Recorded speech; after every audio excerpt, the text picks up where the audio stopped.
I've told you 1,000 times, sycophantic Chris. It's the number of blind dates I've been on when no one's turned up, followed by the worrying number of lumps under my left arm, the date my childhood sweetheart, Chris, married my best Chris, and the age my cat, Chris, was when I ran him over. The number of conversations I've had with my distant paternal Chris, and the exact time my neurotic maternal Chris walked out. I honestly don't see why it's so hard for you to remember. If you could just sit here, Science Chris, the host will be with you shortly. Not you. Sorry, Science Chris. What's the matter, Colin? I don't like it. I don't like this. I mean, a show's one thing, but a whole world. Are you okay, Colin? I don't like it. What doesn't Colin like? Everything, apparently. Oh, is that all? Ah, you must be so-called Science Chris. I'm Principled Shabby News Chris, but for tonight you can call me Cynical Chris. What a strange nickname. Sorry I'm late. Clingy Chris. Science Chris. That's right. Career-driven cutthroat Chris. Nice to meet you. 10 seconds, everybody. Hang on, where's... Everybody set? Okay, we are going in 5, 4, 3.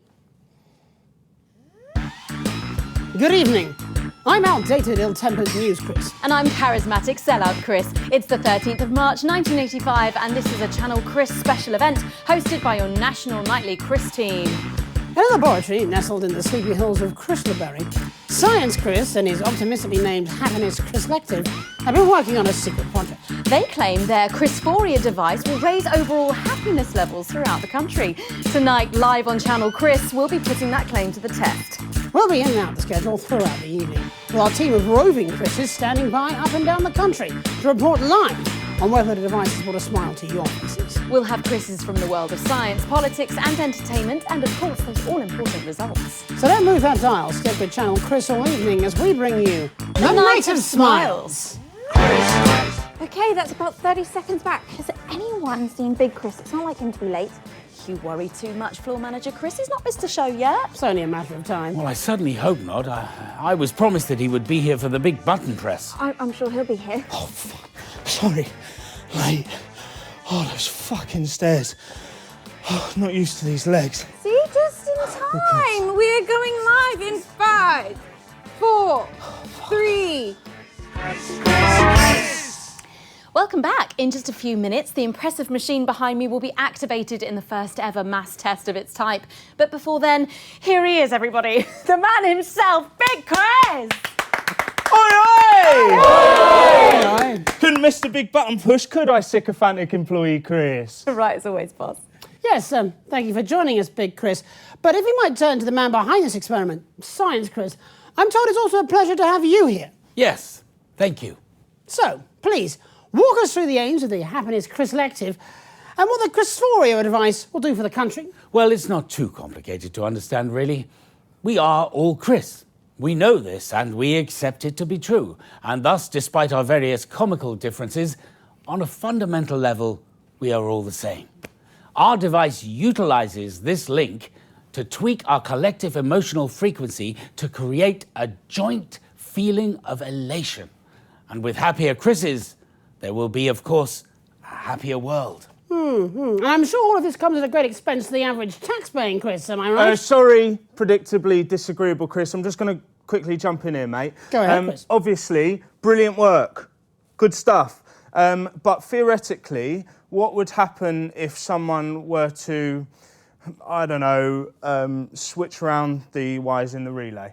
Oh, it wouldn't happen. How so? No, Chris alive would be so stupid. Yeah, well, let's just pretend one was. Well, if the safety regulations weren't adhered to and this hypothetical catastrophically moronic Chris were to... Yeah, all right, well, let's just call him benevolent, but ultimately misguided Chris. Well, if someone messed with the machine without grasping the fundamental science behind it, any number of disasters might occur. By its nature, the device is connected to every one of us, so we'd all be affected by it. But how, specifically? Well, I'm sure that every precaution has been taken. Isn't that right, Science Chris? Oh, absolutely. There's really nothing to worry about. But if there were... Well, it would most likely be fine. So long as we didn't stay in any permutation for too long, or then the fabric of time and space itself might destabilize. Science, Chris. It's taken years of work, unfathomable amounts of money, and for a device that may or may not make Chris's a little cheerier around the country. Is that right? Well, we're very confident, needlessly critical Chris. All right, call me impulsive, Chris, but let's get this show on the road. But what about union-appointed health, Chris? Oh, fuck me. No, fuck off. No, we need to do the button push. OK, you're the boss, which of course means let's welcome button-pushing Chris. Not to worry. The suit is the result of a previous button he pushed. It's actually to protect us from him. Exactly, and besides, if anything did go wrong with the machine, there'd be no point wearing a silly little suit like this. And you are? Assistant Science Chris, 24. My favourite Chris's are Origami Chris, Machine Washable Chris, and of course, the Chris who knows what you did last summer. OK then, are we ready to go with the experiment? Absolutely we are. Button pushing Chris has been practising at the big button all morning. Alrighty, I guess we should kick it off then. Yes, fucking yes. Go. OK, so let's welcome Countdown Chris! Okay, folks, here we go. In 5, 4, 3, 2, 1.